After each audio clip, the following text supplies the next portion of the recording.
jungle. आत्ताची सर्वात मोठी बातमी सांगली जिल्ह्यातून येते।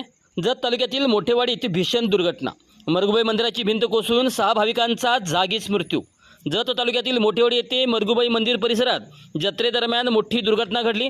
जोरदार वादळी वाऱ्यासह पावसामुळे मंदिरालगतची भिंत कोसळून 6 भाविकांचा जागीच मृत्यू झाला, तर 15 जण जखमी झाले आहेत।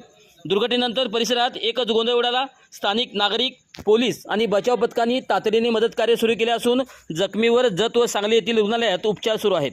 मृतांमध्ये महिला आणि लहान मुलांचाही समावेश असल्याची प्राथमिक माहिती समोर आली आहे।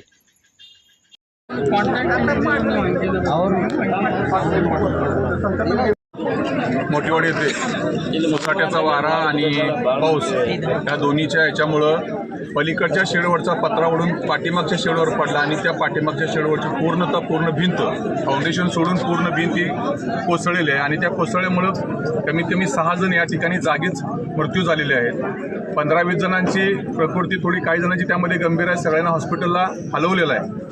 नक्कीच खूप दुःखद ही घटना आहे आणि आम्ही जे मृत्यू झाले त्यांच्या दुःखामध्ये आम्ही सगळेजण समाविष्ट आहोत।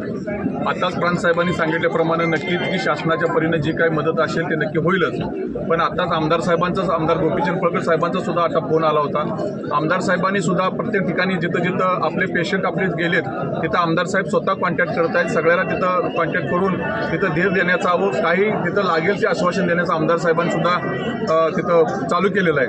नक्कीच जे मयत झालेत ते आता हॉस्पिटलमध्ये आम्ही हॉस्पिटलला सुद्धा भेट देतोय।